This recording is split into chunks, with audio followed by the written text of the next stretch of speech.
The following production is part of the Play Some Video Games podcast network.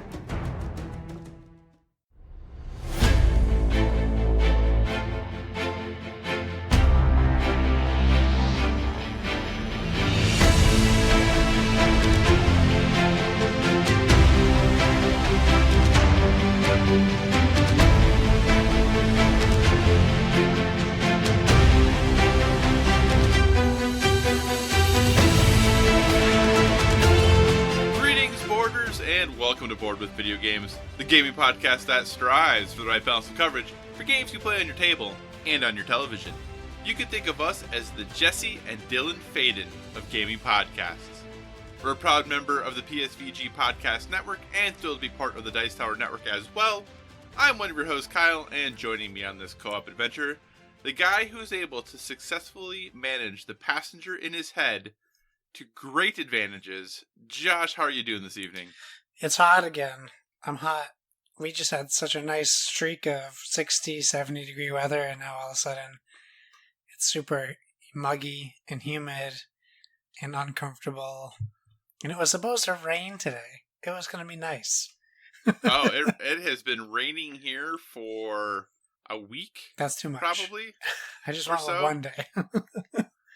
Which we hadn't gotten rain in a while, so this week or so of rain, and I think tomorrow is supposed to kind of be the last day of it. This is a nice respite, but very, very humid. Huge swings in pressure differences. So if you're someone who has bad allergies or has something that's affected by weather, headaches, things like that, it's been rough the last week or so. But hey, we needed the rain, so that's good. Yes. And also, I'm definitely the Dylan of our group. I'm not the Jesse in our group. Well, unfortunately, we don't get to talk about Control too much tonight, but we will be able to next week, which is very exciting. Yeah. Is it getting warm in this time of the year typical for your neck of the woods? Do you have a little warmth spurt again before it tends to roll into fall completely? Yeah, I would say like 2 weeks ago, we started cooling off, and that's abnormal. Mm-hmm. Like, usually it's still hot. In fact, we're still pretty warm into... Well, recently, I'm not sure why, but recently we've been pretty warm through Thanksgiving. And that's very uncommon, but I remember being outside having drinks in a backyard on Thanksgiving. Like, that's not very common for us. Right. So I thought we were kind of going back to normal with the end of August, beginning of September getting cool, which I'm fine with. Like, I really enjoy fall. But it looks like we're going to be muggy for a few more days, and we might get back into the 80s and upper 80s, which is insane to me that we have to do this heart rate monitor spike. Like, I'd prefer steady heartbeat instead of this jostle into fall. Like, wake up! I understand that. We've had the same. Our run into Thanksgiving and the winter holidays has been quite warm the last couple of years. Definitely, I do remember the last couple of Thanksgivings. We typically spend them out at home because my wife's on duty for work, so we don't travel. And, we're walking our dogs in shorts and t-shirts on Thanksgiving because it's been so nice.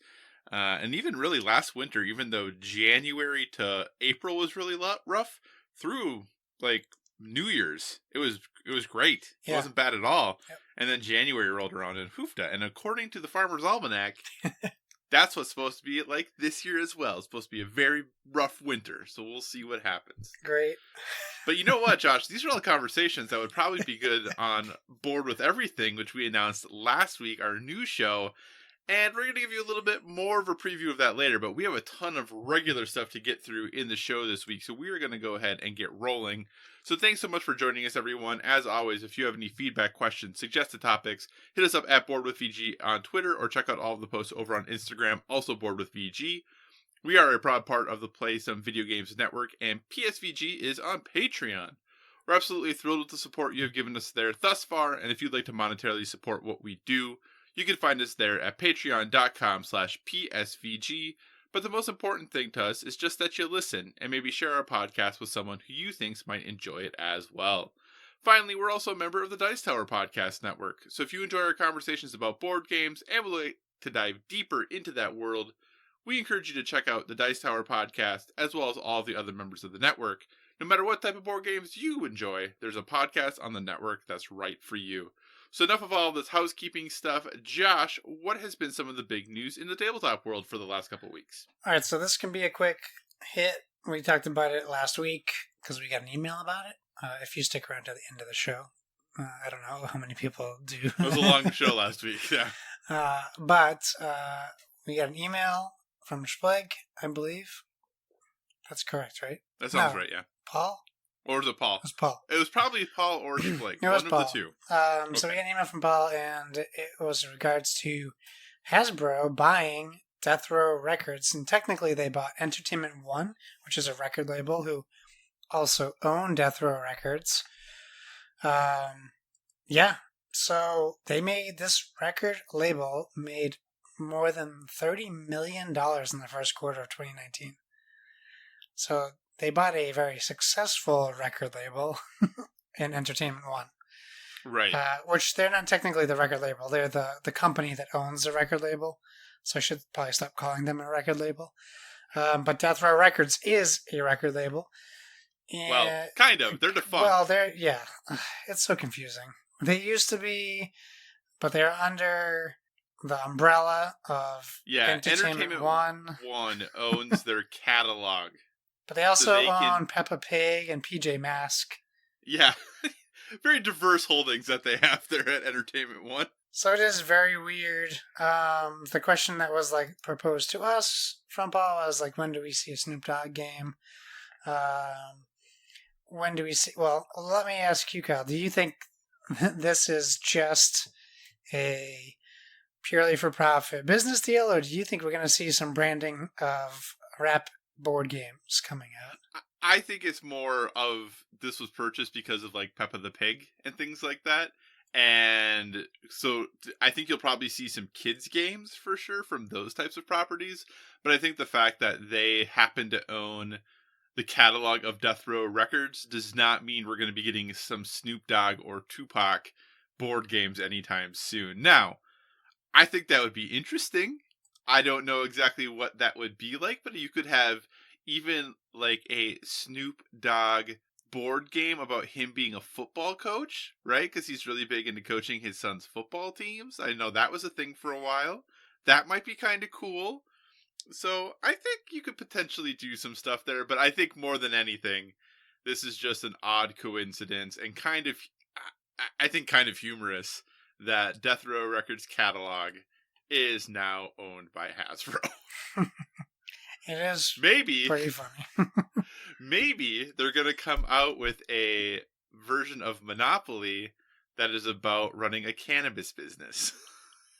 Well, yeah. They're on the right track, right? It seems like that might be an option. Or CBD or something like that. Oh, Kyle. Well, speaking of Hasbro, they've been on a roll recently. Have they ever? In the upsetting board gamers industry. In fact, potentially even just insulting people industry. I think that's more of what it is right now. So we've had Monopoly Millennial Edition and Monopoly Socialism. The problem with these games is if you take them on face value, they seem to be very comical, right? Like a parody. But unfortunately, when you look a little deeper into these games, it's a lot less about parody and more about, well, it's still parody on its face, right?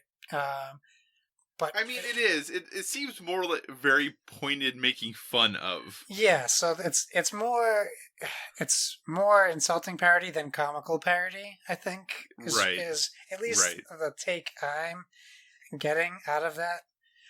So to be honest with you, I didn't really pay too much attention to these two because I thought they were kind of funny theming until just a few days ago, actually, when we had a new announcement from Hasbro, which I thought was a joke, but it's not. It is called Miss Monopoly. Let's be clear, it's not Mrs. Monopoly, because that would be sexist, right? Implying she has a husband and took Monopoly as the last name. It is described as by Hasbro.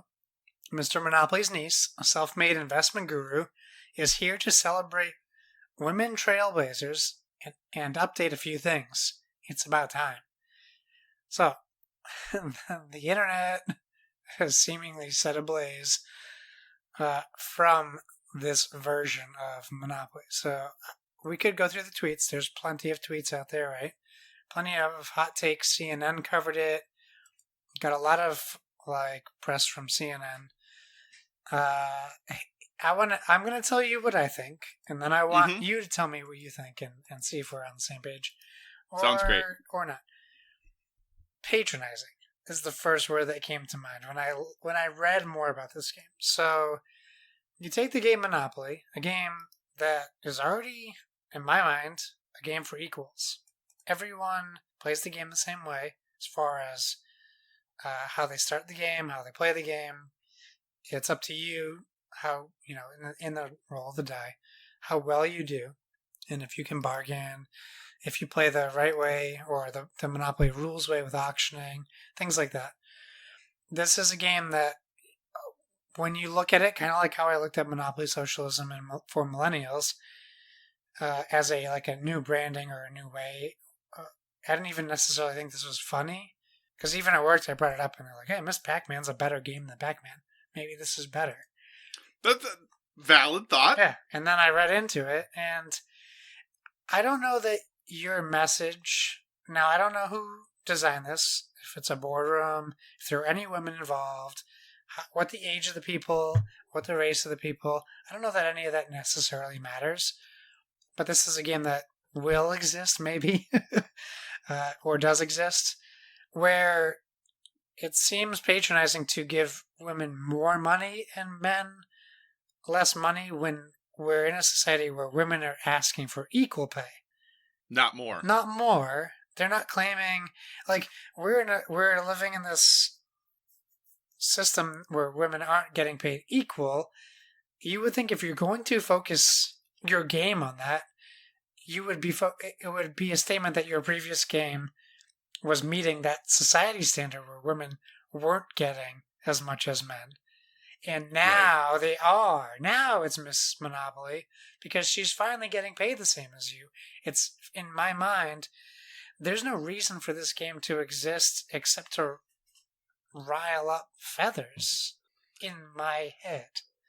Right. So what do I you can see think? that. I can definitely see that. I think this is one of those situations where there's many things that are true about it all at the same time, even those things are very conflicting. Number one, I do agree. I get the idea they were going for, and they've even said that the idea of women players getting more money when passing go was for them to, in some small way, I guess, experience the advantage that men have had. That's crazy. Right? Okay. I don't know that that's the best way to deliver that message, but okay, whatever. As a guy talking about it, take my opinion on this however you want to, but I don't know that's the best way to deliver that message, number one. But number two, yes, it's a marketing campaign, I get it, but the video that goes along with why they created this, with the three girls and Hasbro giving these young girl inventors over $20,000 each to put back into the inventions that they're working on. Like, that's cool. That's kind of putting money where your mouth is. I get that it's a marketing gimmick. I 100% understand that. Yeah. But that doesn't mean that the girls still aren't getting the advantage of getting that money so that they can work on what are very cool projects that they're working on, very cool inventions that they're trying to do. So part of me says, okay, this game, I don't know how popular it's going to be. Clearly there is a lot of commentary culture happening about it, so it's going to have some legs no matter what because of that. But I think the aspect that they at least are trying to do some things is interesting. Sure. Good, I guess I would say. It's good that they're supporting, those three teenage girls in their venture to create or invent these products that will help the world. That's great.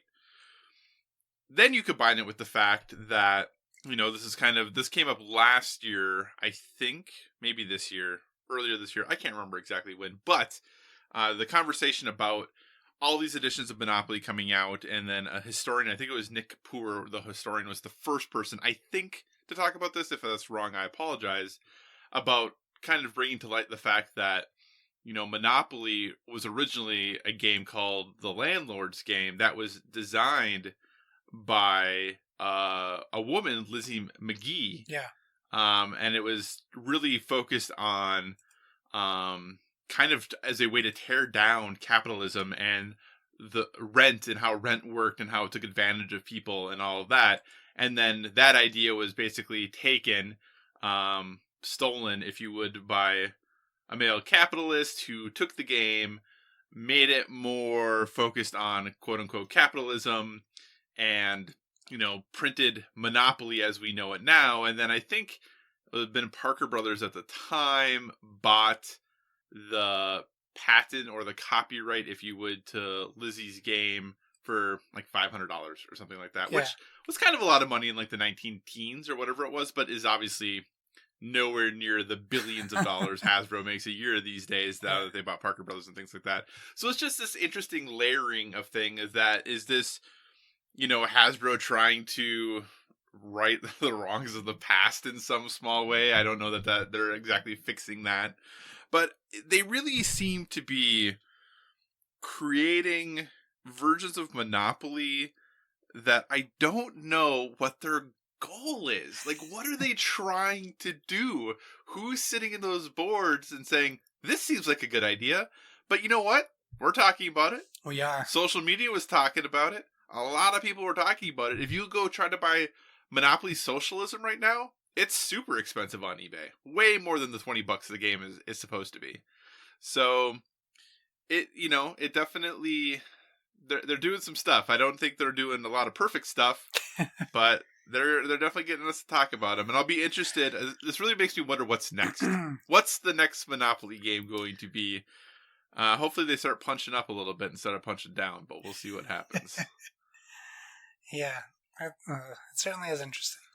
Well, let's move on to something I'm actually excited about. Okay, sounds great. Okay, so we have 2 new Ticket to Ride map packs. That's too much video game talk. Map collections, or volumes, if you will, being released in the next, by January. So we have Italy, which looks awesome, and Japan, which looks equally, if not awesomer. Mm-hmm. You know how I like to make up my own words. The maps just look great. It's more Ticket to Ride. I'm a big fan of changing up the maps instead of, there's a few maps out there that look pretty similar in style. They're not breaking the rule set kind of like Europe does. It's not adding necessarily any new features, but I believe Japan has... I think Japan has bullet trains. Bullet train, yeah, thank you, bullet trains. And I think Italy has ferries. Yes. Which is really cool. There's hills and valleys in Italy, archipelagos in Japan. Even the Japan map is pretty cool because they didn't fit the whole island and the whole board, so they put segments, the bottom and the top, up in a corner of the map. So it definitely has a different look and feel to it, and even because the island of Japan is so big, the score marker on the board doesn't traverse the whole outside of the board. There's gaps for more of the country to be in there, which I think is cool. They're mixing up the way that the boards look, so it's not just the same old board with a different set of trains to put in the middle. So I think it's pretty smart. Is this something you're interested in? And do you know, if you have how many expansions you have for Ticket to Ride? So I have a number of them, definitely. I think, oh goodness. Starting with, yes, I'm interested in this. Definitely interested. Ticket to Ride is a game that still gets played very regularly at my house. I believe when it comes to map collections, I have Asia, India, Africa, and UK, I think. Yeah. So I don't think I have Netherlands and France. Are those the other two? Yeah, Nordic countries I think so. and France, I think, yeah. Yeah, so those are the ones I do not have. But I'm definitely interested in this. Like I said, always up for more Ticket to Ride. Always happy to play it more. And I think, right, if you buy the box is technically labeled as Japan, but you get Japan and Italy in the box, correct? Oh, maybe they come together. That might be what I thought they were separately, but they might come together, yeah. Yeah, I think it's the quote unquote Japan expansion, but I think it also comes with the Italy map in it. I think. Okay. Because they often do that where they'll pair two countries together or two maps together into a box that don't always make a ton of sense. But I think these two come together. Yeah, the backside is Italy. Yeah, you're right. Yep. Okay. Yep. So, yeah, but no, I'm definitely down for it. Are you down for more Ticket to Ride? Yeah, I think it's just nice to refresh and bring it back to the table, I think, which is nice. Mm-hmm. For sure. So, I'm glad I held on because I bought the 10th anniversary edition. But I'm glad I held on to the base game because this is something I would use with the base game instead of the anniversary collection. Right, for sure. Okay, next up, we have another popular movie IP making its way to board games. And I found out my wife has never seen this movie, which is really very surprising to me. And that movie is Coraline, and the game is Coraline, Beware the Other Mother, and it's from WizKid Games. I don't know too much about it. I know it's a cooperative game. It's 1 to 4 players, and I would say the production value is average. It has like standees for tokens and rooms that you traverse through, and it looks like potentially a deck building game, but I'm not too sure what the whole game is going to be about. But we'll know when it releases in December. Yep. For sure. And I think part of the decision to go with standees and things like that is I'm assuming it's going to be more of a lighter weight game. I think the retail price is $20. So it's definitely going to save some money and hopefully have parents potentially, I think, play with families and things like that. So if you haven't seen the Coraline movie, it's on Netflix. You should watch it. It's based on the book by Neil Gaiman, but I picked to say it was based off the movie because they're using the movie art. Yeah, so, yep. And it is a $20 game. Yep. So definitely, I think taking a look at it, and if you haven't seen the movie, I definitely recommend the movie. It's very good. I think, at least. Yes, I love Coraline. It's a great movie. Visually stunning. Very much like reminiscent of like Tim Burton-esque films. Absolutely.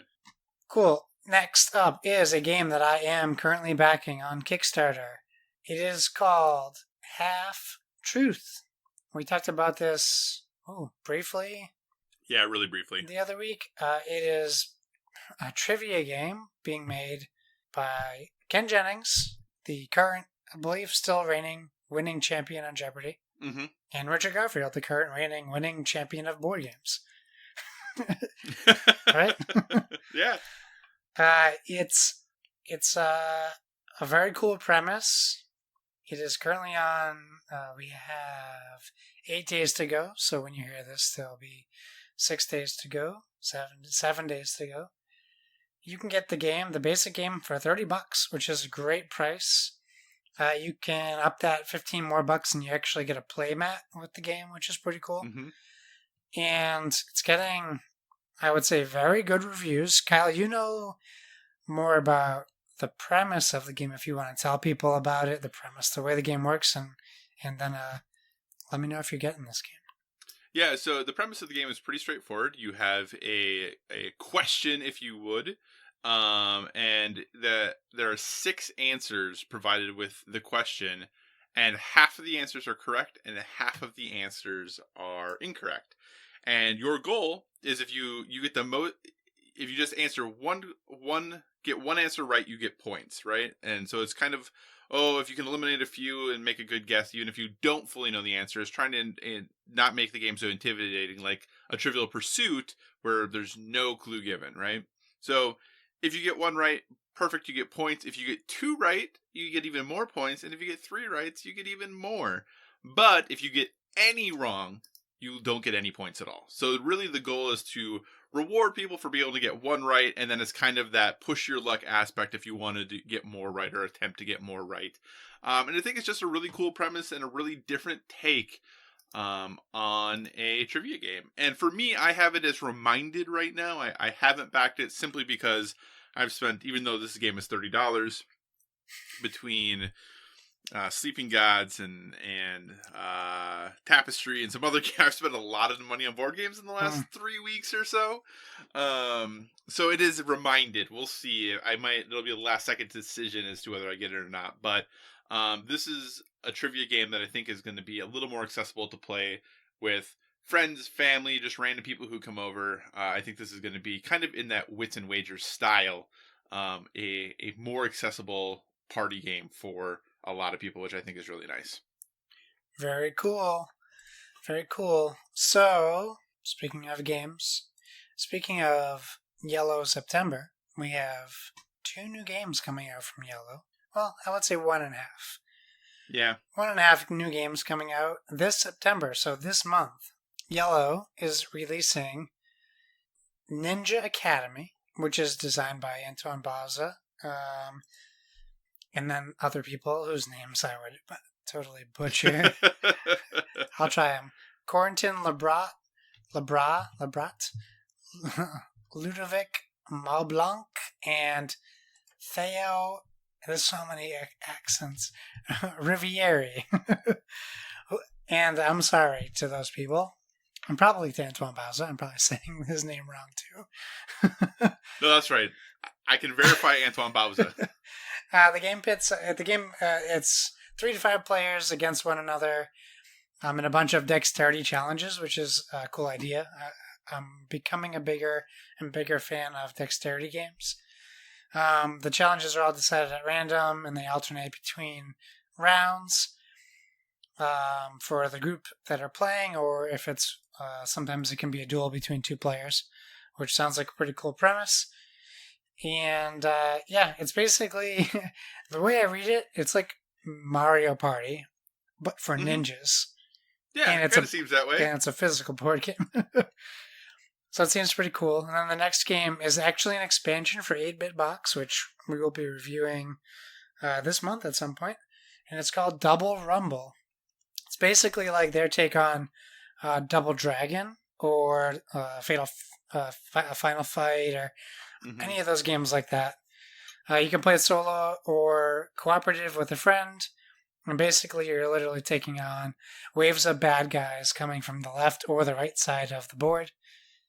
It seems pretty cool. I'm excited to try it. I really want to get 8-Bit Box to the table to see if it captures like what it's trying to do, like the old school Nintendo Atari days in a physical board game. Right. So for you, do any of these speak to you? Both, neither, either? I'm always interested anytime Antoine Bauza's name is attached to a game. And listener, if you're not familiar, Antoine Bauza is a designer behind things like Seven Wonders Duel, Ghost Stories, Takenoko, Hanabi, Tokaido, I think Oceanos. So he makes some pretty great games. So anytime his name is attached, I am definitely interested. I obviously don't have 8-Bit Box, though that game sounds very cool. The Double Rumble, sounds like neat. Ninja Academy, though, is something I would definitely be interested in. I hate, as we've talked about before, anytime a game is 3 to 5 players, it always makes it a little more challenging.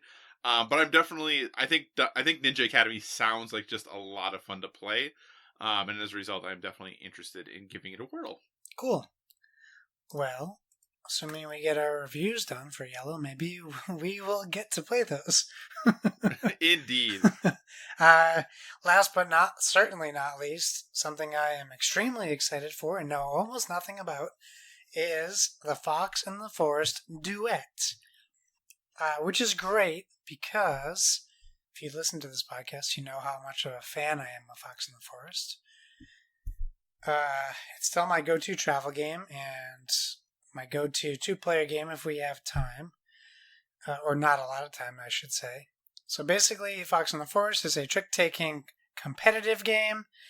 Fox and the Forest Duet is now being billed as the cooperative version of said game, which is great. I don't know how a trick-taking cooperative game is going to work. I know, and I'm super interested about that. Basically, described by Renegade Games, both players will attempt to move through the forest by playing tricks and collect all the gems to win the game, while avoiding getting lost along their journey. You have special abilities to help each other out. You can pre-order it now. It's not coming out until January, but I know I'll be able to play this at PAX Unplugged, so I'm very excited for that. Yeah, I mean, the second that I saw this, I was like, maybe Kyle's wife will like this game and Kyle will be able to play Fox in the Forest. This will be the only version of Fox in the Forest I might be able to play. Yeah. I'll definitely take a look at it for sure. I think once I say it's going to be I'm just gonna send it cooperative, to you. that's fine. I'll take it. I don't know that the partner is super into trick-taking games as a whole. Yeah. So, but the fact that it's cooperative makes it a possibility. Yeah, definitely interested in it. I think it's kind of a cool take. I'm, like you said, very interested to see what a co-op trick-taking game is going to be. Maybe there are others. I can't think of one off the top of my head. Yeah. But I'm definitely interested to see how this plays out for sure. Unless it's like, I don't know if they somehow make, like, you can play teams in a lot of trick-taking games, so maybe they somehow make that work. I don't know. Right. I'm very interested to see how they do this. Indeed. But on that is all of the lots of board game news.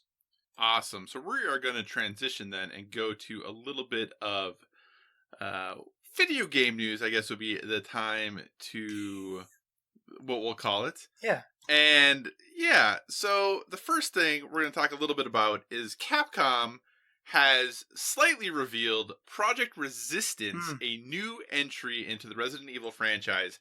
And there is breaking kind of information while we're recording this podcast. So that's why I had a really bad intro. I apologize. About this game that was just kind of revealed because Tokyo Game Show is going on right now.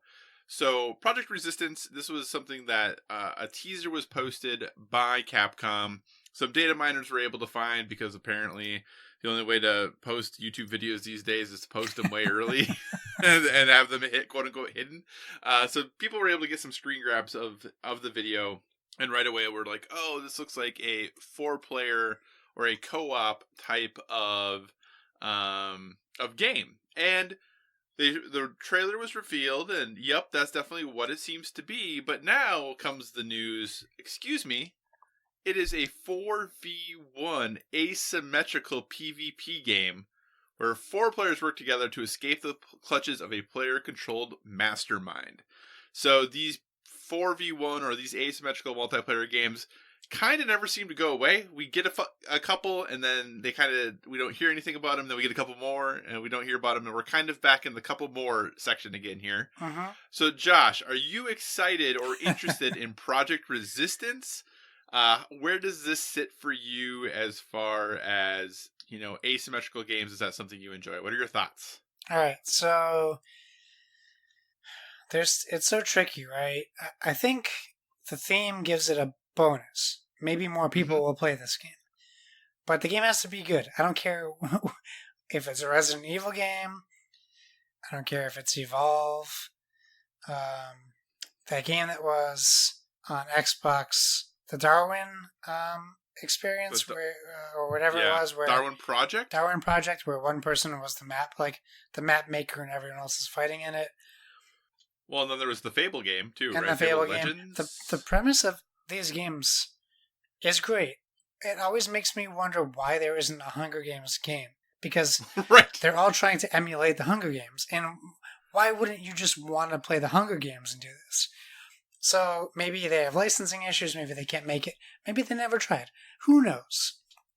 But the second I saw this trailer, sorry, it really hit Left 4 Dead vibes for me, which I was really thrilled about.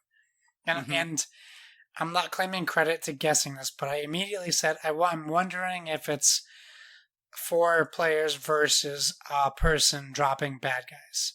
Right. Which it apparently kind of is now. To, yeah. So yeah, right before we jumped on our Skype call, like I saw a link posted on I think GameSpot saying it was going to be like gameplay, like show floor gameplay rundown. It's 4v1 instead of what we thought. Right. I didn't get to watch the video. I don't know if it was like video or just people talking about the game, but yeah, it could work.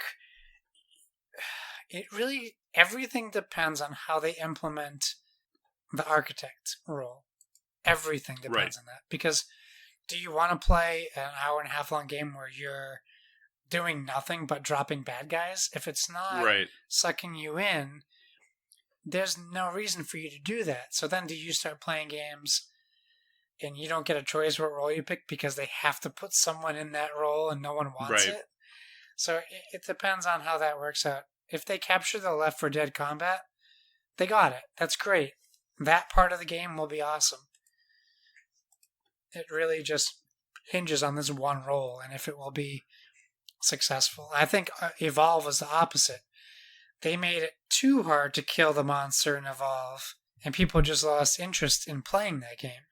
Mm-hmm. So, and then in Darwin, you could never get the architect job. It was always a queue that was like hours long, and you're like, why would I ever wait in this? I'm not going to play this game. So I'm interested to see where it goes. It really felt, I don't know, it has this weird Metal Gear Survive like vibe going on for me, so I hope it's not like that. But who knows? I don't know. What do you think about this? So, really briefly from the folks over at IGN, it says that this is just some more information about the game. The 4-player characters are controlled in third person, and each one has a unique ability. Valerie is a support character who can heal others. January is a hacker who can disable security cameras and impede the mastermind. Tyrone is a tank who can knock enemies down with a powerful kick. And Samuel is an attacker who can land a barrage of punches on the enemies. The mastermind is the 5th player, controls a series of security cameras that overlook the level and can summon traps and zombies. And eventually the mastermind can summon a Mr. X tyrant and control him. And that person then would go into third person and they have punches and grabs and tackles.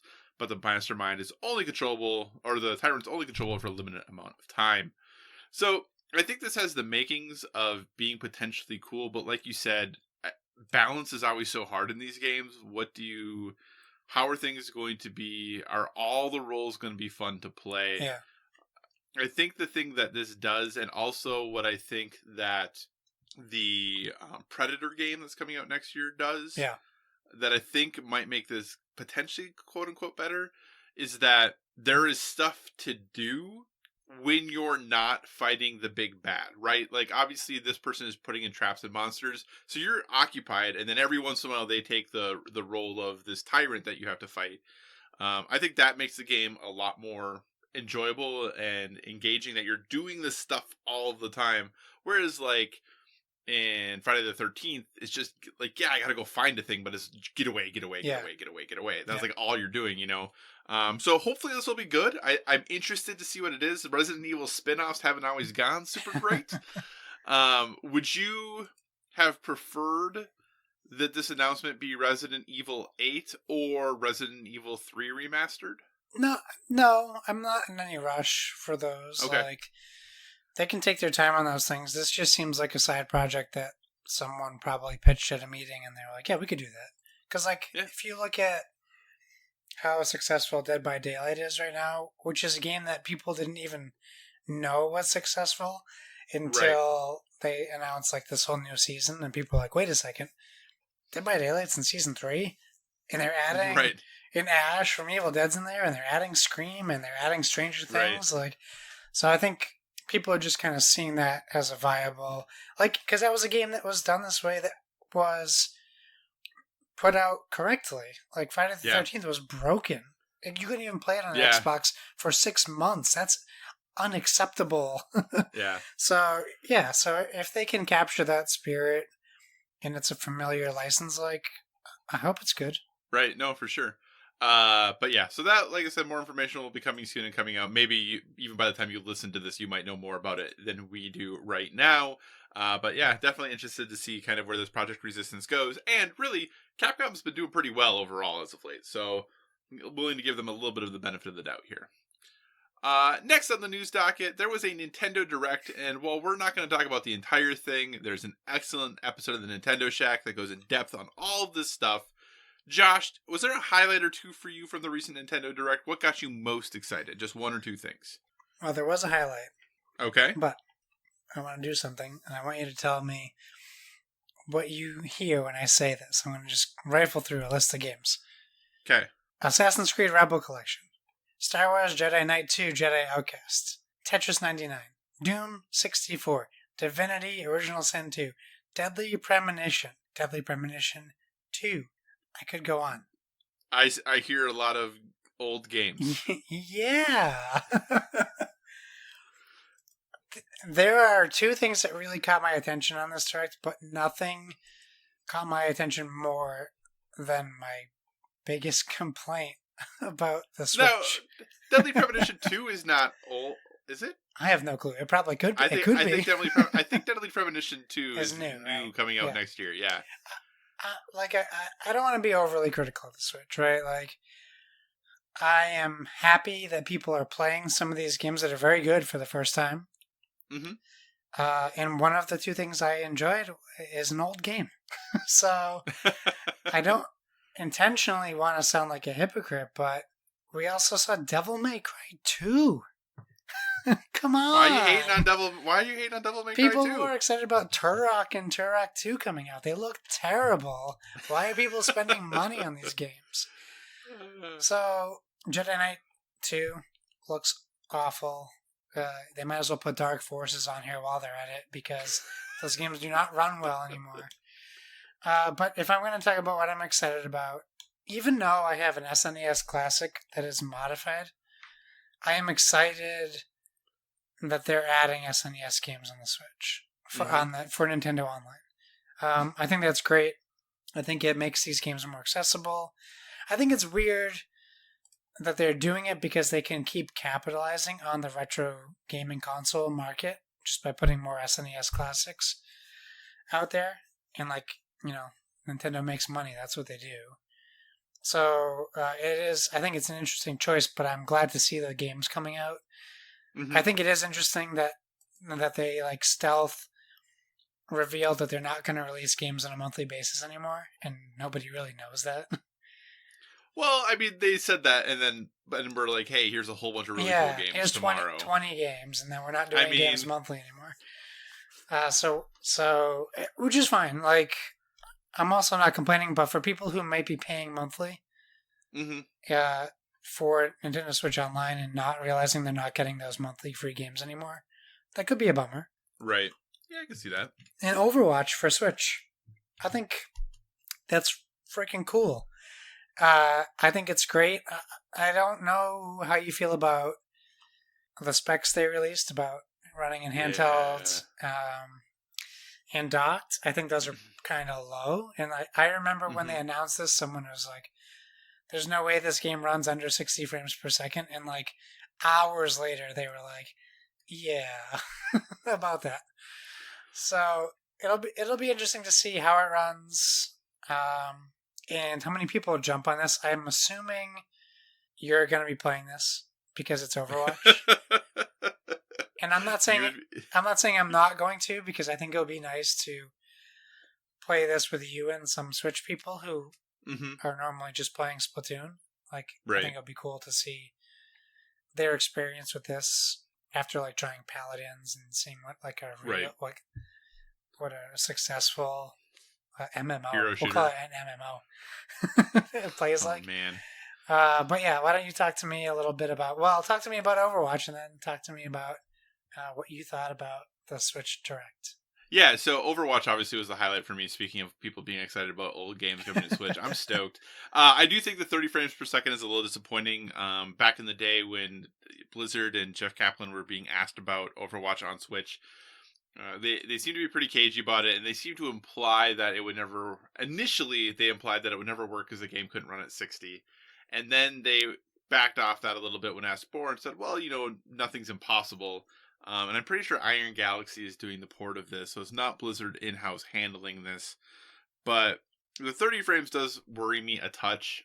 But I mean, it is what it is. I'm still going to play it. I'm still going to give it a whirl. I don't know that this will obviously in any way be my main platform for playing this game. I will still definitely go back to console, and I know folks have asked about cross console, at least cross console play. I think playing with PC would be a mistake. Yeah. that wouldn't go very well, but I think cross console play would probably be okay. But it's interesting because to give you a picture or a window into playing Overwatch on the console, maybe it's just my Overwatch group, but anytime we play someone who's really good, right away they're like, "Oh, that person's clearly playing mouse and keyboard," and I can't imagine how much worse that's going to get if you're playing that game at 30 frames per second. Like, if they win cross console, but as is, I'm excited for it. I'll definitely play it. I know Donnie and I have already talked about, potentially doing some streams together, so I can kind of walk him through the basics of Overwatch. But having it open to more players, I think is great, and also having it the opportunity that since, and I talked about this on the Nintendo Shack very briefly, I recorded a bit for them. The fact that Overwatch League next year is fully realizing their location-based teams. So all teams next year are playing home games. So like the Dallas Fuel, for instance, has 5 home stands. And when they're not at home, they're traveling to China and London and all of this stuff to play their other games. So, the Atlanta Reign, Donnie's own home team, is in the playoffs right now, and they will have homestand games where people can come. And it'd be super cool if they just had wireless so people could be playing, Overwatch on Switch while they were waiting for matches to start. So I think there are some cool things they could potentially do here. It's definitely the highlight of the direct for me just because I'm such a huge fan of it. And anytime more people get exposed to Overwatch, I'm happy. So I'm down for it. I think it's cool. I think for me, the other big highlight, obviously I'm excited about Luigi's Mansion. We've talked about that. But the other big highlight for me is the remaster of Tokyo Mirage Sessions Sharp FE. Which I believe is Sharp FE Encore is what they're calling it. I'm a fan of the Persona games, and this kind of takes the Shin Megami Tensei series and crosses it with Fire Emblem, which is why I'm a little worried, because I'm not usually into that type of game, but I really do enjoy the relationship building and all of the aspects of life that live, and the musical stylings that fit in whether it be Shin Megami Tensei or into Persona. And this is just a game that I never played because I didn't have a Wii U. So I am interested in this game for certain. It's coming out in a very loaded 2020, which is a little worrisome for me. But that, I think, for me, was the thing I was most excited about, outside of things we didn't already know about, was having an opportunity to potentially play this game, because it was something I was always interested in, but never a game I was quite obviously able to jump into. So that was kind of my highlights from the Direct, are Overwatch and that. But like I said, dear listener, if you want to get a good rundown, I encourage you to listen to the Nintendo Shack episode. Not the one with Peer Schneider, though you should listen to that one too, because that was pretty awesome that Peer Schneider, founder of IGN, was on. But they did an episode all about the Nintendo Direct. Moving on. Josh, we've been playing some Gears 5 on occasion. We have? On occasion. But Gears 5, though, on the positive side, is getting some good positive press for accessibility, not only for when you load up the game, there's information about right away that if you're playing using the adaptive controller, hit this button to set everything up. But also, especially for the deaf and hard of hearing folks, there's a lot of things that they've done with how closed captioning is done in the game. You can adjust the text size for it. All of the buttons are fully remappable. They're just doing a lot of really good things as far as accessibility goes. And I think it seems like this is going to be, I would guess, the first of many Xbox games to really push ensuring everyone has the ability to play their games, which I think is really great. It's something that Xbox has been doing an excellent job of trying to ensure their games are available to people, no matter what level of dexterity you have, your ability to read things well or hear. Like, they're doing a great job of that. What are your thoughts on Gears 5 really pushing the envelope in this department? I think it's great. I mean, in my opinion, it's probably the only good thing Gears 5 is doing right now. I kid, kind of. The first thing I noticed, like once getting through the main opening is that adaptive controller on the bottom left-hand screen.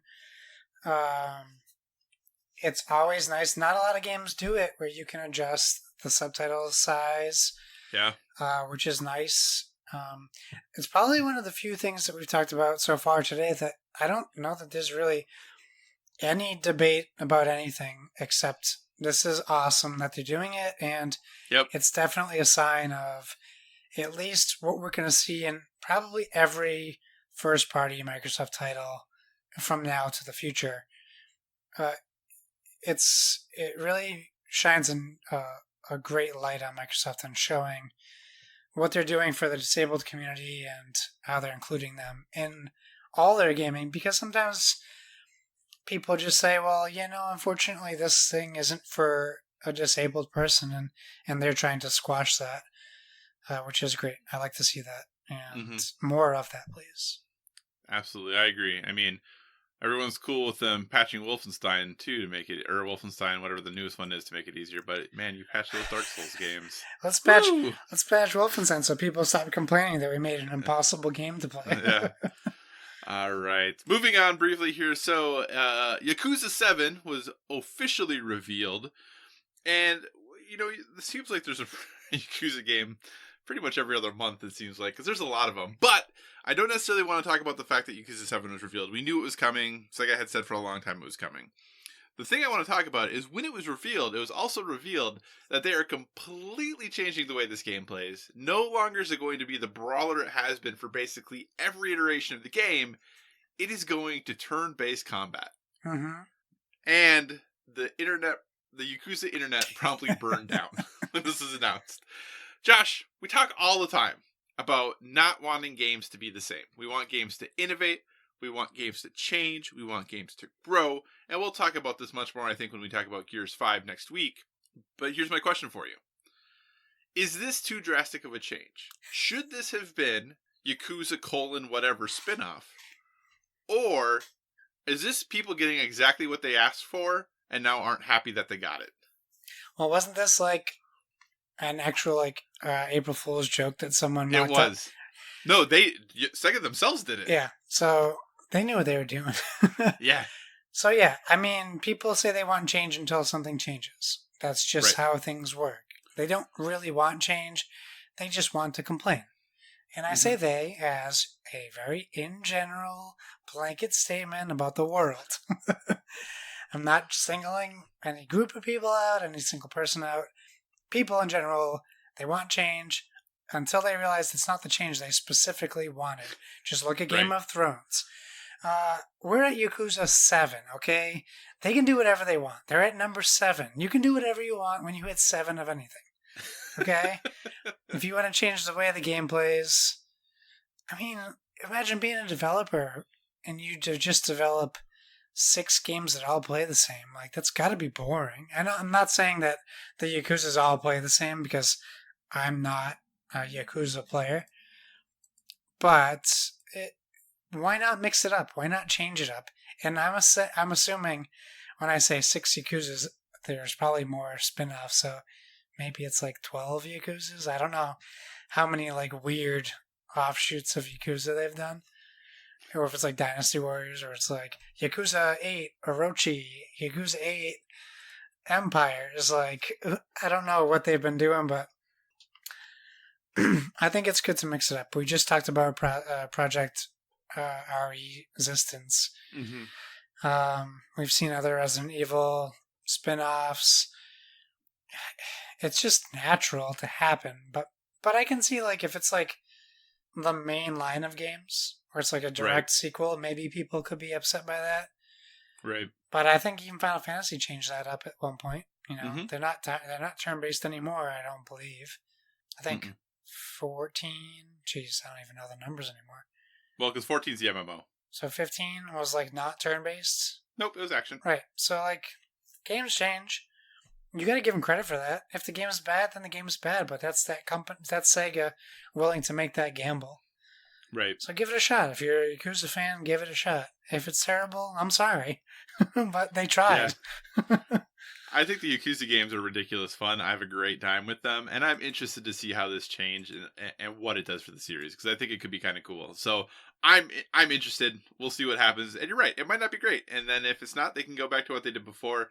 But I applaud them for trying something new. Let's see how it goes. So you can still hit people with bicycles. So I'm in. Yes, we need more risks in gaming. That's right. All right. Speaking of risks in gaming, or maybe not a risk. Well, it depends, I guess. It sounds like Tilo 2, or The Last of Us Part 2, is having a media event on September 24th. And per some insiders who have said this is not the only PlayStation event of the month. Mm-hmm. Josh, does that mean we're getting more news on September 26th in the form of maybe a state of play, since September 26th in The Last of Us Lore's Outbreak Day? We've never really gotten a huge update on anything on Outbreak Day. Usually we get like a poster you can buy that's limited edition, maybe a cool hoodie, a theme maybe for your PS4. But are we going to get a state of play with some gameplay? Maybe a release date for The Last of Us 2? Are we setting our sights too high? What's happening? What's going on? Well, as a huge Mass Effect fan, I can tell you we never get anything on N7 Day, so I don't think you're getting anything on Outbreak Day if you haven't in the past. Well, like I said, we've gotten some stuff, but nothing super huge. Sure. I don't know. Do we have a release date yet? We don't. Not for The Last of Us 2. We'll get a release date in September. That's my guess. I don't know that you'll get it on Outbreak Day. You might get it at Tokyo Game Show. That's going on right now, so I don't think that's happening. Well, it's barely just started. Yeah, but PlayStation doesn't have a presser or anything, so I don't think. Okay. Well, I mean, I don't know, Kyle. Like, The Last of Us 2, it seems like a game that's never going to come out to me. I know it is going to come out. But if we get a PlayStation Direct this month, then yeah, I say we get a release date. But if they're this says it's closed to media, right? So like the 24th event is, yes. So maybe like, do they only give the media 2 days notice and then they make them sign NDAs anyways? Like, why not just all tell everybody on the 26th? Like, why waste your money on an event and then reveal to the public 2 days later? So what the rumors are, we'll see if this is true, is that they have to sign NDAs because supposedly media gets to go hands-on. So with the game, the media is going to be able to play the game on the 24th. That the reveal, if you would, is going to be the 26th. That will include gameplay and release date. And then like the following Monday, or maybe even on the 26th, press outlets will be able to post their previews from their hands-on experience. Well, I'll tell you what, the only thing I'm going to do is once we get new footage of Last of Us 2... You're going to check the animations, aren't you? I'm going to pull up 2 monitors. I'm going to play the E3 demo against whatever they show us. And then that will decide if I go back and play Last of Us 1 to catch up to Last of Us 2. Because I'll tell you what, Kyle, if I watch those videos and they are not even remotely close, I am going to be mad. What if they are pretty darn close, but not all the way there? That's okay. I'm not going to pull a Digital Foundry on them, but it can't be visibly, like, terribly different. Well, in Naughty Dog I trust, I guess, so we'll see what happens. But I'm excited for some Last of Us 2 news. I know Donnie's excited for Last of Us 2 news. So will be interesting to see. I really wonder, so the reason this came out is Jeff Keighley just tweeted, "Hey, look, I got this thing." I wonder if he was supposed to do that. He can do whatever he wants now, apparently. And I think he can just do whatever he wants, yeah. So, anyway. But yeah, that's all right. Last of Us 2, obviously, you know, I asked if we could get a Sony PR contact, because that's what the thing said was to respond to your You asked me, not them. Well, I just asked the internet in general. Do we have a PR contact? Can I just respond to anyone who works at PR and I can go? How does this work? It's got to be I'll fly to you could have wherever I need Sony. to go. Yeah. Somehow I don't think they would answer. I could be wrong. But, all right.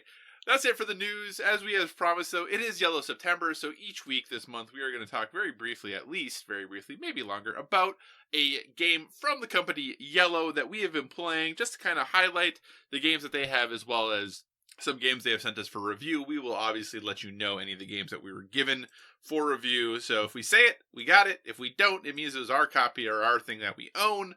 Josh, why don't you kick us off with a game to talk about? Let's do it. I own this game. It was not provided to us. It's called Arena for the Gods. And, well, it is essentially an arena combat game for the gods. You play gods in the game. They are from all different walks of mythology. So you have Cleopatra, and you have, Cleopatra-like character. You have Zeus-like characters, all different walks of mythology. In the game, so I want to start with a disclaimer. So we play 2-player. This game is 2 to 5 players. However, this game is really not meant for 2 players. In fact, when you read the instructions, it says, we don't recommend you playing 2-player for your first game. Mm-hmm. But, that's what we did because that's what was the options for us. So when you play 2-player, you have to play 2 gods each, which can be a little complicated when you're doing arena combat. So imagine the board very much like what you imagine maybe a gladiator board game will look like. It's a gladiator arena. It comes with these cool towers you build. And at the back of the instruction booklet are a bunch of pre-set up terrain or maps. You set up towers to limit boundaries or to create obstacles. You also have spots that are like fountains of healing, and you also have traps. So the healing heals your gods, the traps damage your gods. And when you pick your god, you pick a screen that covers your health from all your other opponents. You start with 20 health, and then you do a drafting system not too dissimilar from like any other drafting game where you have 4 different types of cards, and you pull out cards equal to the number of players. Mm-hmm. And then at the start of the game, because we did 2 players, we decided to alter the rules a little bit. The rules say you are secretly voting with life points on who gets to pick first from the items. We just decided to take turns because it was our first game, and we didn't want to lose life right away. And like the first thing you pull out are weapons. There was like a light sword, Poseidon's trident. I'm blanking on the other items. But you have all these, like, besides the lightsaber, obviously, you have all these mythological weapons, and they all have these things that abilities, and they also have cost to use them. So after you do weapons, you do, I'm going to mess up the order, but you do defense, there's spells, and then there's something else I'm not remembering. But basically, each one of these items, you build this deck for your character, and your goal is to move around this arena and attack and defeat your enemies. So the problem we ran into with 2 players is it's really hard to focus on who you want to attack with which character, and also remembering whose turn it is, because you're alternating turns. Right. But the way that this works is you roll 7 dice at the start of your turn. They have different logos on them that represent the different things you could do. Movement, attack, spells, and the thing I'm forgetting. It has a sun logo. And what these allow you to do is use your abilities based on if you have enough dice to do those. So let's say I have a weapon that requires a sword and a shield. So you roll your dice, and then you can say, okay, I'm going to use the sword and shield to activate this attack ability. Typically, it'll say, attack a god or an enemy in an adjacent space. So you do that. You deal them damage. They remove a life point to the pool of life points. You also have abilities where if you don't roll what your cards can do, 2 swords equal 1 attack, 2 shields equal something. 2 Mm-hmm. 2 feet, 2 movement equal 1 move. And then 2 of the sun icons let you attack anyone on the board for 1 damage, no matter where they are. So like I would maybe it's considered like a god power or god attack. And you play until someone loses all of their life. And once someone loses all of their life, the game ends, and then the person with the most life at the end of the game wins. In 2 players, you combine your life, and the person with the most life wins. My wife killed one of my characters, and we literally tied with how much life points we had left between my 1 person and her 2 people. Wow, okay. And when you tie in this game, it's a shared victory. Okay. So I gave it to her because she still had 2 gods Right. I felt really bad for her because she definitely earned it. So here's what I'll say about Arena for the Gods. A very unique style game. I haven't played an arena combat game before. I imagine the Spartacus game is similar to it. Mm-hmm. The art on the cards is very cool. I'll post some pictures to Instagram tomorrow when this episode goes up. Mm-hmm. And if you're playing more than 2 people, I would say this is a good game to play and try. For 2 players, I can't say that I recommend it, only because it took a long time to play. Mm-hmm. Half of the Patriots game, so that is a long time. and it's it only says 30 minutes on the box, so we easily doubled it. Right. And it came to a point where we were kind of just going through the motions to get through the game. Mm-hmm. But playing this where you're focused on just your character and you're trying to keep track of which other characters have been attacked by other people, who's gotten health, like who's your biggest opponent, I think that would be very fun and more exciting than playing it 2 players. So for mechanics, this game has it. The mechanics are there. It's very, for me, new and interesting.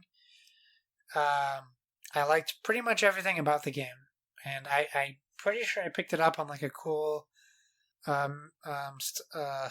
miniature market sale during one of the holiday seasons where I got it for under $20 or $20, and I think for that price, if you're into that mythology stuff and that like arena combat, it's definitely a fun game with 3 or more players. Gotcha. Very cool. I had the chance. Oh, and that was Arena for the Gods. Yes. I had the chance to play Raids. This was provided by Yellow to us as a review copy of a game, so thank you to Yellow for sending that out. Raids is a 2 to 4 player game designed by Matthew Dunstan and Brett Gilbert. In it, before I get too much into how you play it, I do want to point something out because I often forget to do this when I'm reviewing games. The production quality of this game is very good. The art is great. The quality of the components is good. And one thing that you don't see very often, or we don't comment about very often, the box insert for this game is spectacular. Nice. Everything has a home. Everything has a place that it goes. The game puts away perfectly. You know exactly what goes where. And it's done immaculately. This is a really, really good production value on this game, from the quality of the box to the insert to everything, that all of the production items in the game, really, really good.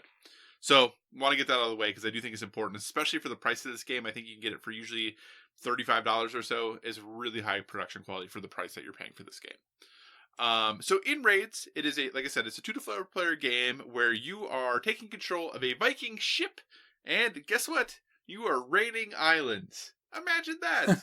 And maybe not islands, but you're raiding villages and things like that. So the easiest way I can explain this game, and I don't always like comparing games to other games, but it is very similar in many ways to Kaido. Okay. That when you're playing the game, you move around.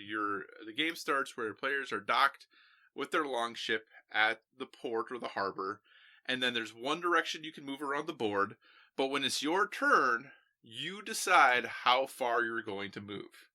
And along the way, you might pick up resources, you might have to fight a mythical monster, you might have ship combat with another player, but it's all in trying to get resources and get the items to maybe upgrade your ship, to finish a quest to get points at the end of the game so you can win. That's kind of what your role is, and it's up to you, like I said, for the most part, how much you move.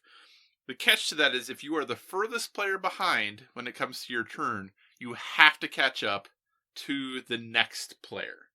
And when you do that, you have to remove all of the places in between, so you don't necessarily get the benefits of potentially stopping at any of those in-between places, right? And that just kind of keeps the game moving along, because I think theoretically, if you just went like spot to spot to spot to spot, it might work out pretty well for you. So it's a good way to keep that moving along. And then once everyone gets back to harbor, you reshuffle out new locations on the board, switch what the harbor. The harbor has different benefits each round, that if you get X number of things, or if you finish this round with the most number of this thing, you get extra points. So that's random. There's plenty of them in the game, and you deal out 3 in addition to the starting one, because the game is played over 4 voyages. But that's just how the game works, is that every turn, or every time you go around, you start out, move as much as you want, pick up resources along the way, fight monsters along the way, etc., etc. Like I said, it's very similar if you played a game like Takedo. It's going to feel pretty similar to that, as you have multiple things that you can be trying to complete of sets, improving your ship, all that good stuff. We played it with 2 players. The 2-player version, there is a 3rd-player automata requirement, kind of similar to your game.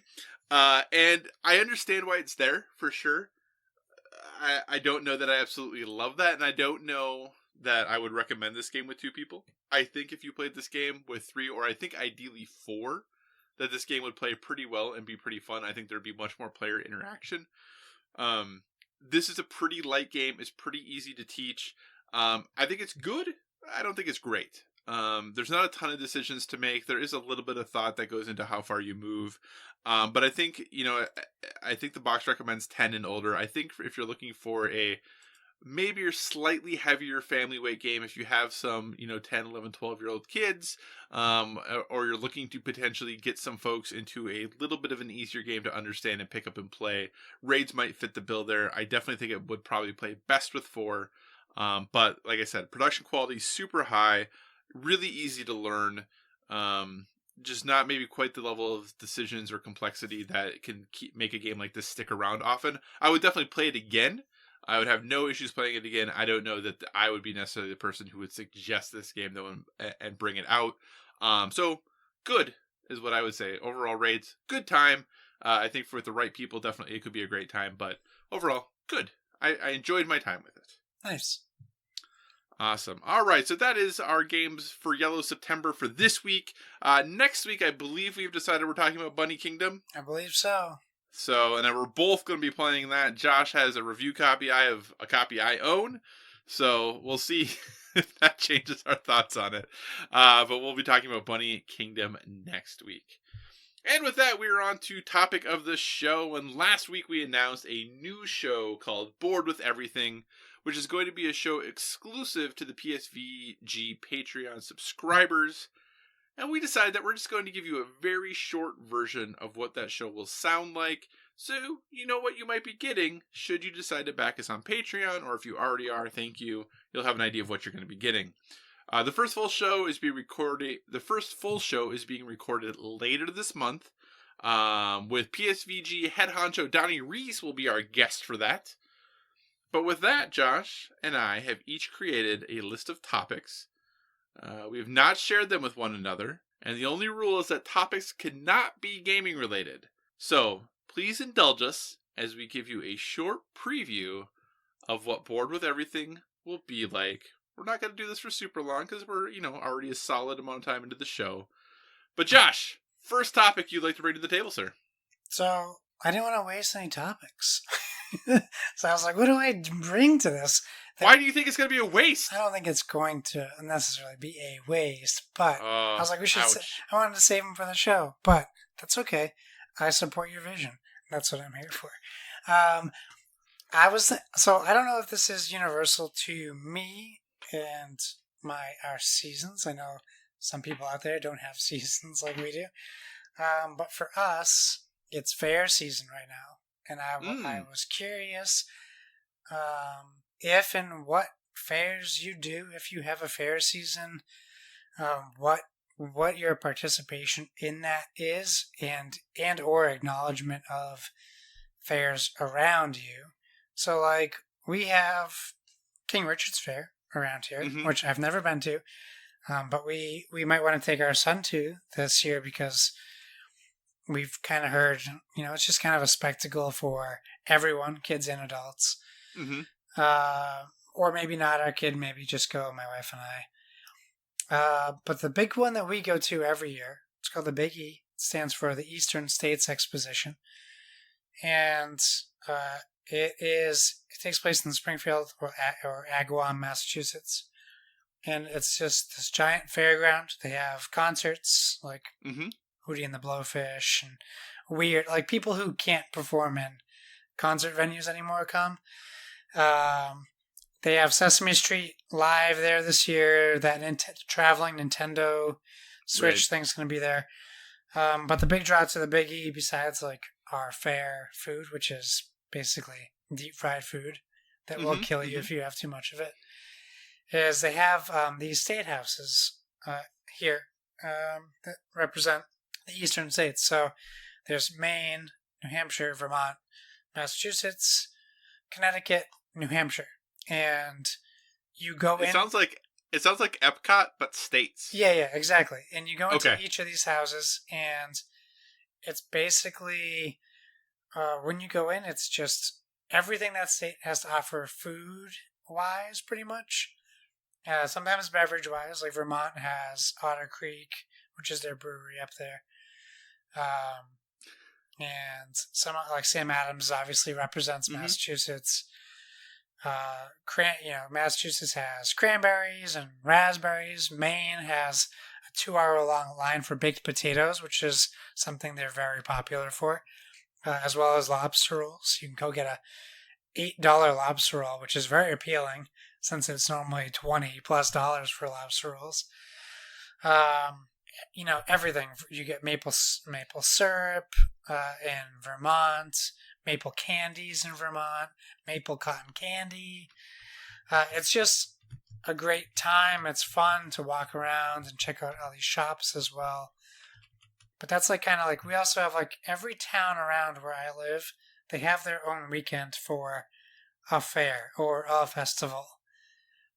So these are all options we have. And we have like the local ski resort has fests every weekend, like Apple Fest, Farm Fresh Fest, Oktoberfest.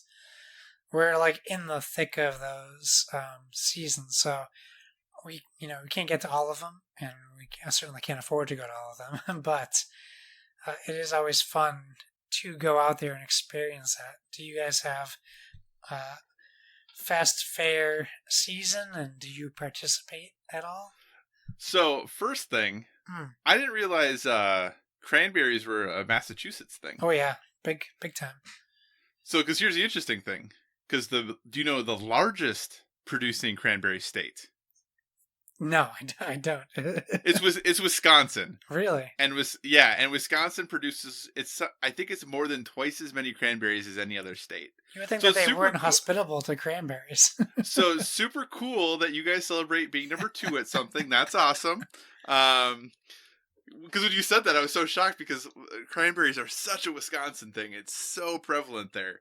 And I just always thought of, it's kind of like Illinois and pumpkins. But anyway. Yeah, I don't brag about the baked beans. So I think it's the cranberries. Okay. Fairs are a big thing here for sure. I didn't know exactly where you were going with this because it's kind of like Renaissance Festival time too. Oh, yeah. So I didn't know if you were going there with this or where we were going to go. But the Renaissance Fair. But fairs are big in the upper Midwest, if you would. The Iowa State Fair is basically a state holiday. It's pretty ridiculous. I have coworkers that I've worked with in the past who take the entire Iowa State Fair off and they go stay at the campgrounds and they go every single day. It's huge. The Minnesota State Fair, when I lived in Minnesota, it's called the Great Minnesota Get Together, which I think is very sweet and wholesome. And it's great. I have only been to the Iowa State Fair once, and the Minnesota State Fair I went to a lot, but I think that's partially because I grew up there, and I started going often as a high schooler, and then when I was in college, I was still in Minnesota, so we'd make the trip, and I wasn't too far away, and all that good stuff. So yeah, definitely, I enjoy the fair aspect. I think there's just something kind of wholesome to it sometimes, because you go, and I don't know exactly what your fairs are like. Sounds a little different than ours. That we have the animal shows, and people can win ribbons for their animals, and they have all the food baking contests and all the art contests that people win ribbons for. And I just like walking around and seeing that stuff. I think it's really cool that people have these hobbies and these things they're passionate about, and they can put those on display. And yes, obviously there's the concerts and the the demo derbies and the big trucks pulling things and all that stuff, which is very cool. But yeah, I'm a fan of fairs, and they're very prevalent here. County fairs for every county is big, and then obviously the Iowa State Fair and stuff like that is big. I don't plan my whole schedule around it. Like I said, if I don't get there, I don't get there. But when I have the opportunity, especially when I lived in Minnesota, I went to the Minnesota State Fair regularly. But yeah, fairs are good. I like fairs. Fairs are fun. Yeah, the Big E has all the animal stuff, like the horses, the cows, sheep, the competitions.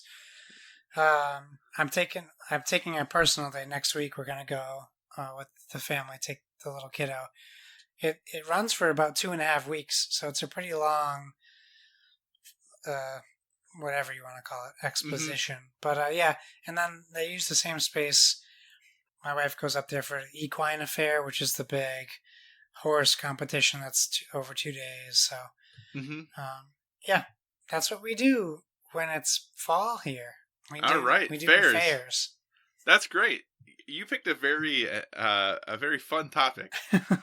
My topic's going to be a little less fun, Josh. Uh-oh. So, I'm going to talk about this in the context of one sport, but I think there are other sports that this could easily be applicable to. Okay, but I'm going to talk about it in terms of football. Okay.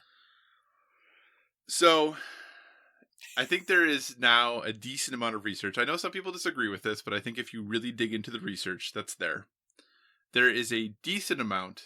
I would probably even say a significant amount, or a amount that you cannot ignore, that says playing football is not good for you. Yeah. It is bad for you, right? Yeah. Like, yep. It is not good for your livelihood, it might be financially, but for your lifespan, for your health, overall, for most people, it is going to be more detrimental than helpful, right? Mm-hmm. I understand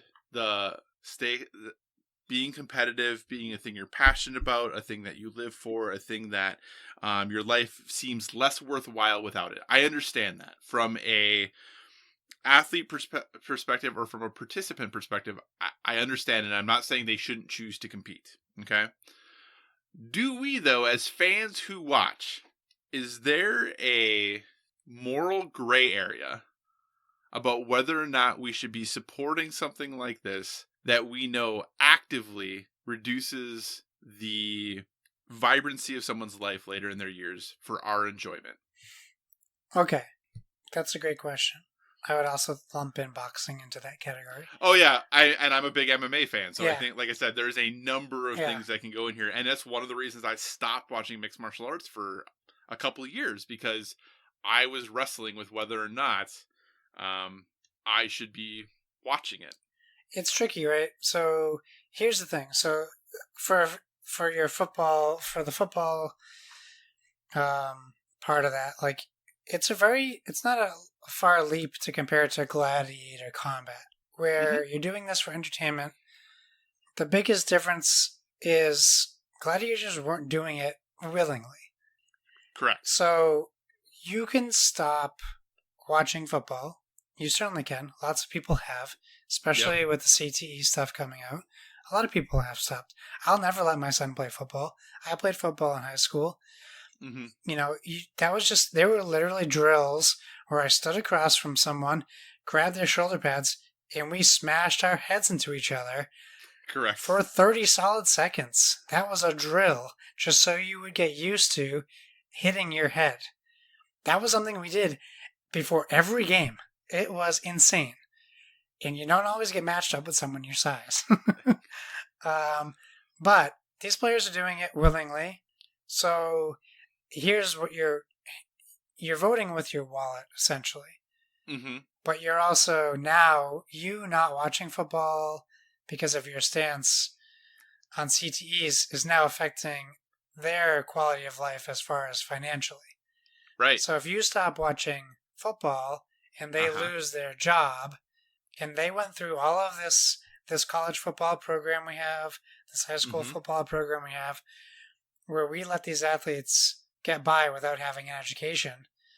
Now you have hundreds of athletes who cannot contribute to the American workplace because they don't have a skill outside of football. Now, I also understand not every player makes it into the NFL, so they're also taking that risk.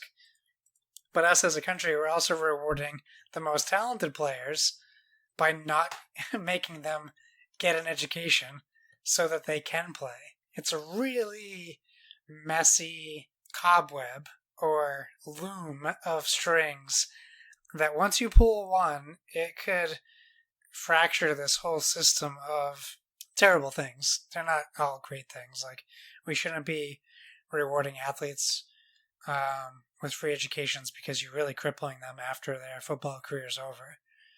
But I don't know that the solution should be making football safer, not stopping to watch football. And I understand that comes with frustrations because all you have to do is listen to a football fan complain about all the new rules. Right. Or the inconsistency in rules. That's another problem. You can't, you if you're trying to protect players, your penalties need to be consistent. And we don't have referees good enough to do that yet. Right. So I guess what I would say to you guys, if we can eliminate sports betting, and we can eliminate corruption in sports, and we can eliminate players refusing to play football because they can't wear their old helmet, and just a few of these things, I think it would be easier to watch football and more controllable for CTE issues. But we are a country, we are a world full of people who like to watch violence for entertainment. We'll never be watching something that is safe for every participant. Right. And I agree with that. And I think there are definitely people who are very passionate on the other side about this. If you talk to Coach Mo, for instance, he very much talks about how there is a right way to play football and there's a right way to teach football. Yeah. And that, we probably didn't do it the right way back in the day. And I think for me, I understand that argument, and I'm not dismissive of it in any way. I think for me, I struggle with the idea that, how do I feel about people putting, themselves up? And I get that it's their choice, that they choose to do that they're opting in to the risk. I 100% understand. It doesn't mean it doesn't cause some cognitive dissonance in my head still, And like I said, I stopped watching mixed martial arts for a long time because of the same thing. There is a mixed martial arts event this weekend. Bellator had an event on Saturday night after the UFC's big pay-per-view on Saturday afternoon in Abu Dhabi, which is a whole different thing we could talk about, and the things that are just weird there. But Bellator does this thing where they fill their prelim card and they even do post limbs, which after the main event, they still have additional fights, all filled with local fighters to try to kind of fill up the venue. And on the 5th post limb, so the main event happened. Most people have probably left. We're 5 fights later after the main event. A fighter threw a leg kick that got checked and just snapped his leg right in half. Oh my God. And it's kind of what are we even doing here? Like, why is this even happening at this point? And obviously a broken leg can be fixed and healed and mended. I understand that. But you don't want to see that. No, and that's not, Corey, that happened to Corey Hill, it happened to Anderson Silva, and, their leg turns out in a 90, it's rough and it's tough. Those things happen in sports, right? Yeah. And I think that's the cognitive dissonance I still have in my head about it is, should I be supporting these people and pursuing other things? And I just think about how I think of like Andrew Luck retiring and getting booed off the field because he doesn't have the passion for it anymore. So he wants to go do something that's going to be better for him. Yeah, but so meanwhile, he's not meanwhile, Gronkowski didn't get booed for retiring because the NFL won't allow CBD. Right. And like, just gets booed off the field because of injury and rehab, and he doesn't want to do it anymore. And people are upset about that. He's in rough shape. He could be the next Wes Welker if you keep him on the football field. He wouldn't know where he was in a week. Yeah, so that's just kind of the stuff I struggle with, and struggle with as fans of athletes. Do we always actually have their best interests in mind? And is it our responsibility to? I guess too is the question. I feel like maybe it is, but I feel like a lot of sports fans, they bought tickets to a Colts game. Look at O.J. Simpson's Twitter. You can tell people don't have the athlete's best interest in mind. Very, very true. Very, very true. All right, Josh. Let's each do one more topic real quick. So just think of something fast, quick that you want to go through, and we'll go through them and then call it a show after a couple emails. What's your next topic? Well, mine will be quick because it's actually a pitch for a future idea. Excellent. And it's kind of like free advertising for other people, but I kind of thought it would be cool to do Pitch Your Podcast, where we go through our list of subscribed podcasts, and maybe we do 2 podcasts every Board with Everything, and we try to sell each other on why we should be listening to each other's podcasts. And so it's just Bored with Everything and Bored with Video Games are like the only 2 podcasts we talk about over and over and over again. And and in a perfect world, that's all that anyone would listen to. No, so if I pulled up I have 2 different podcast apps because I use Stitcher Premium and then I use Pocket Cast because I like different things. But if I pulled up my podcast from Stitcher, I have Comedy Bang Bang, the Try Guys podcast, Boom Time with Flula Borg, Dumb People Town, Bored with Video Games, Conan O'Brien Needs a Friend, The Good Place, the podcast, Serial, How Did This Get Made, PSVG, Spontanea Nation, with special guests Lauren Lapkus, Hollywood Handbook, Improv for Humans, Wild Horses, Freedom, Raised by TV. That's all just on Stitcher, and that's all just what I put back on after my summer break because I had to delete all my podcasts because I wasn't caught up. That's just that list. So me trying to convince you and our guest, or even just talk to you guys about My Favorite Murder. Why would you want to listen to My Favorite Murder? And trying to pitch that. I thought that might not be a bad idea. It could be potentially interesting and turn other people on to other podcasts. I don't think we've typically talked about other podcasts on our podcast. Gotcha. There's also a How Did This Get Played podcast with Heather Ann Campbell where they play old bad video games and just destroy them verbally. Awesome. No, that sounds like a great thing. My next topic, very quickly. You might need to Google real quick, unless you just know off the top of your head. What is your favorite movie of 1999? Really? Okay. So the reason I picked 1999, A, it's the year I graduated high school. B, it's a year that when you look back on it, it's actually full of a ton of brilliant movies. You said 99? There's actually a 99. Okay. There was actually a book released recently that I'm forgetting the name of it that just talks about the importance of movies of 1999. And dear listener, just an example of some movies that came out that year. The Matrix, Fight Club, American Beauty, Being John Malkovich, Sixth Sense, The Blair Witch Project, Three Kings, Magnolia, The Insider, Eyes Wide Shut, Boys Don't Cry, which is potentially problematic these days, but at the time was important. And then if you go into Office Space, American Pie, The Talented Mr. Ripley, which is a way underrated movie, The Green Mile, The Iron Giant, 10 Things I Hate About You, The Mummy, Virgin Suicides. This year was bonkers when you look back on it, and maybe from a box office perspective did not do gangbusters, but from a Dogma came out that year, The Limey, just movies that when you think of their influence on film today, was a really, really important year. Josh, if you had to pick. Oh, there's so many good movies. I know, right? What would be Deep Blue Sea, even if you want to get campy. There's 3,879 titles. I know. I just gave you a whole list of I went 1 ones, through though. 50.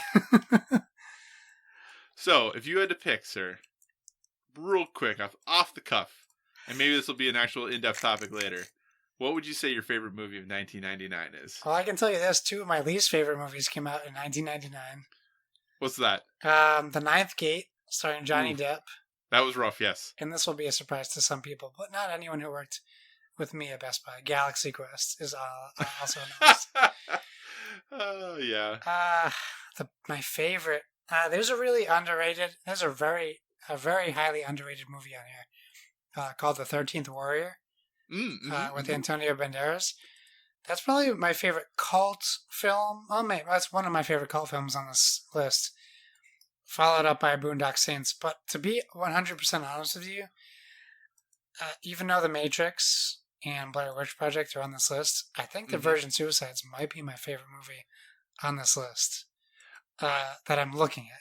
Right. And that's the hard part, is there's a lot of really good. Virgin Suicides was very good. I think Being John Malkovich is an amazing movie. Great movie. I think, though, if I had to pick one, I might pick either Election or The Iron Giant. One of those two, I think, would probably be my favorite. Because there's so many good movies from that year. And I don't know what it is about that year. But man, oh goodness. It's super great. And like I said, maybe this will be a full-on topic one other time. But if you've never seen Election, dear listener, I highly, highly recommend it. It is good stuff. Reese Witherspoon, Matthew Broderick, Chris Klein. Ugh, it is amazing. Have you seen Election? Yeah. You didn't like it? No, I wasn't a fan of Election, but I feel like it might be more of my sense of humor now. Okay. Than when it was when it came out. I did not enjoy that film in the time that it came out. In the context. And I will say, I didn't see it until probably, 2010, 2012. Like, I did not see it when it came out. I saw it much, much, much, much later. But yeah, I think it's pretty brilliant. I should say, I can't say it. So close. I have to look up Bruce Campbell movies that came out in '99. Oh, gotcha. And he was busy on Hercules and Xena. He was in From Dusk Till Dawn too, but that does not make the list of No, it does not. best movies. He was also in one of my favorite X-Files episodes in 1999. Excellent. Yeah. So, all right. Well, hey, listener, that is a brief glimpse of what Bored with Everything will be like. Just bouncing back and forth, topic to topic, going through everything. Some things might take 5 minutes. Some things might take 50. Probably not 50, but maybe 25. And that is kind of the way that show will work. So there's a brief preview of it. If you'd like to be, or get the chance to hear that first episode, make sure you become a patron over at psvg.com/Patreon. With that, Josh, we do have a couple emails / questions from our listeners. Why don't you take us through those? Okay, so Donnie at Play Nintendo via who knows, because he uses Play Nintendo for all of his handles. So this could have been Twitter, Discord, or Twitter. He says in all caps, "Can you just talk about," and all caps, "The Last of Us 2 for 2 hours? Please?" I'm so mad I read it that way. No, we can't. Kevin Austin at PSVG Kevin. I wanted to, but I was vetoed, so sorry. Moving on. Kevin says, "Probably won't get this in time." We did. But I want you to give your picks for next Villainous expansion and how they would play. Well, Kyle, each Villainous expansion so far has had 3 Disney villains. Yeah. In each pack. So, if you need a minute, I'll go first. I do need. Man, I'm trying to remember who all of them are because I don't have either of the expansions. Okay, I have them right next to me. Okay, perfect. I could probably tell them by memory, but I'm just gonna do them because they're right here. Mm-hmm. In the Wicked to the Core expansion, we had Hades, mm-hmm. Dr. Facilier from Princess and the Frog, and the Evil Queen. Mm-hmm. And then from Evil Comes Prepared, we had Ratigan, who is from The Great Mouse Detective. Yep. Scar, and Yzma. Yzma is from The Emperor's New Groove. Okay. Who was someone I was really looking forward to. And then we have the original Captain Hook, Yep. Maleficent, yada yada, Jafar. So, for me, I know this is a double James Woods, who may be oh no, actually this is an even more problematic actor. The first one I would pick would be Hopper from A Bug's Life, who was Kevin Spacey. Oh, that is a little problematic, but okay. But if they can put it in Hades, they can put it in Hopper. I feel like that's like a natural fit. Here's the thing. So when you add these villains into Villainous, the villain is important, but the supporting cards are equally, if not more important than the villain. So you need to have a good roster of heroes to back up the villain, because you're playing heroes against that villain. So you have to have a good roster of characters. I don't necessarily know how he would play.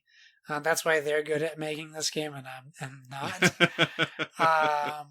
So I don't know that I can answer Kevin's question on how they would be like incorporated into how they play. But I feel like Hopper's like primed for the theme of like how they've been adding villains.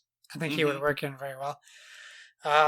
Another villain I think would be great is Shere Khan from Jungle Book, because you also have a good supporting villains roles. Like Kaa could also support, and even King Louis could represent both sides. But I think you have a great roster of characters in that game. Maybe like Shere Khan for Jungle Book is like, I don't know, burn down most of the jungle or something like. I don't really know, because you have to think of locations, and it has to be somewhere like Shere Khan and or Kaa could be at all times. So that could work out well. And I think it would be really fun to throw Gaston in as a villain, where if you wanted to play him out, it's him in different locations hunting down the beast. And you as Belle or the beast or the enchanted items trying to thwart him from capturing the beast. It may be similar to like Jafar has to get the Genie's lamp in the Cave of Wonders. Maybe you have to, like, for Gaston to win, he has to defeat the beast at the beast castle to win the game. Right. But that's really not being original in the way the character works, and borrowing from another villain, which I think is why it was easy for me to figure out how he would play. But I think for me it would be better if I couldn't figure out how the villains played. Right. But being able to come up with those three would be ones I think would be good additions. I think for me, one that I think would be interesting, and I don't know how this would work because, like you said, it's hard because they typically have to have some sort of supporting characters with them. Yeah. And most of the villains that I think of are very much, at least at the end of the movies, on their own, but maybe there's some things you could do with the characters earlier. But one, I think, this might be a stretch, I think if you had Hans from Frozen and turned it into a bluffing game where people don't know if you're lying or not.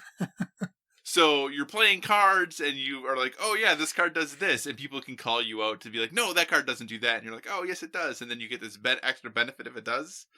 So turning into some sort of bluffing game that you're playing, because, you know, Hans, that's the way he was.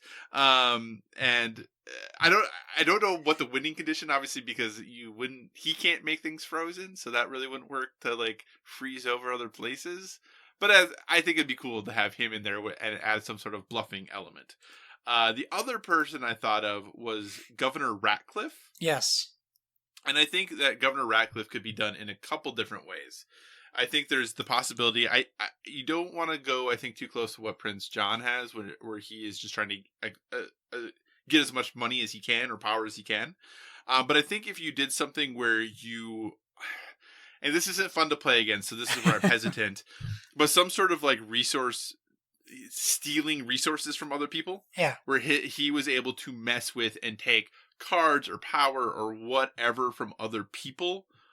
Because that's essentially what he's doing in the movie. And I think there's a good supporting cast. I really just want to play as like Flit and things like that. And Percy and all those things. I think that would be really fun. But I think having him as a villain would be really cool, and kind of doing that stealing resources and things like that, I think would be a cool way to incorporate it. I don't know exactly what the win condition would be, but some sort of interaction like that I think would be cool. Cool. So those are my 2. You only get 2? I only have 2. Okay. Special mention for the Chernobog from Fantasia. I just have no idea how he would even play, but he would be an awesome character. He was actually going to be my other one, but yeah, I had no idea what I would have him do other than look really cool. Yeah. Yep. Like, I don't know what he would do. So I think awesome. Mother Gothel from Tangled and Shan Yu from Mulan, I think, are also good like backups I had, which will probably make it into the games at some point. I would think so too. All right. Well, hey, listeners, thank you so much for the questions. We greatly appreciate them. With that, we are going to wrap this show up and leave you with a well-rounded life recommendation, something we're into outside of the world of gaming that's helping us live that balanced life. Josh, what is your recommendation this week? So I didn't fill mine in because it's a cheat. That's fine. Cheat away. My recommendation for a well-rounded life is the game Control. And I'm not going to spoil anything. And I was really looking for a way to give this away to somebody, but I just can't right now. But be prepared for a Control giveaway at some point. I really feel like this is a game everyone should play. Just like people think I should play platformers, like I feel like this might not be the style of game that everyone enjoys, but I feel like this is the exception game. Like, if you don't like this style of game, what would you call it? Action adventure? A third-person action. Yeah, like this might be the game that wins you over. Like, people complain about my favorite game, Horizon Zero Dawn, that it's a little boring for them. I don't know that this game ever falls into that category. Maybe after Endgame, like maybe you're fine. I don't know that I ever found it to be repetitious as far as environments. Even when I had to go backtrack, things were kind of sort of different in a way. I really could talk about this game for a long time, and I will try not to next week. But this is something that if you're on the fence on this game, like you think you might like it, please take what I'm saying to you right now to push you over that line. Get this game. And get this game before the video game season gets too busy for you. Get this game where you have time to play it, because we're just about to jump into this like cluster of games. We're already kind of in the middle of a cluster of games, but we're going to get more and more games through the holidays, and like I would really hate to see this game go underplayed. Yeah, it has one of the coolest sequences in a game I've played in a really, really long time. Yeah, I mean, I tweeted about it. I'm glad that you agree, because I was like, I'm wondering if I'm in my own hype zone on this. But I will say this, to that note, it has one of the coolest things I've ever done in a game, followed by one of the most frustrating things I've ever done in a game. There's a part that is very challenging. Like immediately after that. yeah, it is a little challenging. But yeah, I can't say enough good things about it. I can't wait to talk more in depth about it next week without, hopefully without spoiling it. I'm actually still playing it. I was tempted to pick Gears back up, but I think I'm really just going to wait for them to figure out what the heck is going on with that game. So I'm doing a bunch more side missions I didn't complete in Control. Are you going to get that platinum? I'm not setting out to get it.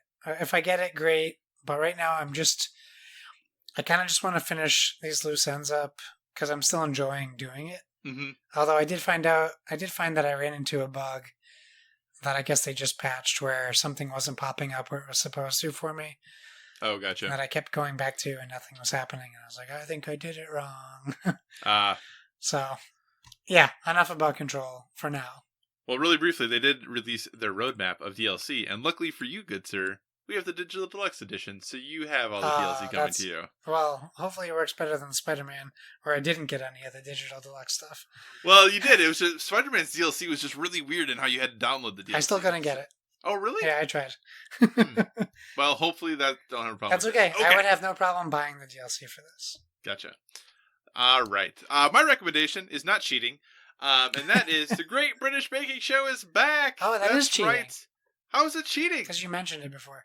No, it's not. It's a new season. The new season is back. Okay. And this is Netflix exploring, if you would, how they're releasing shows.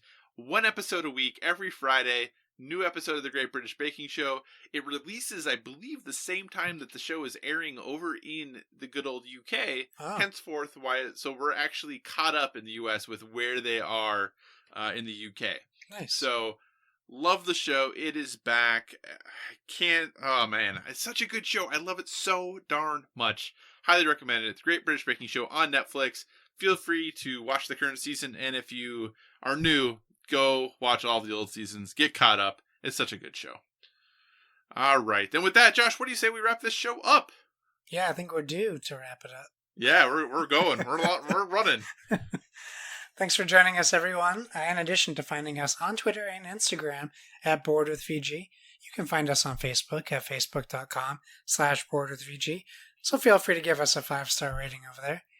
Also, if you want to communicate in the more long form, or you're not feeling social media, please feel free to email us at boardwithvg@gmail.com. If you don't want me to talk about it on the show, please explicitly say that.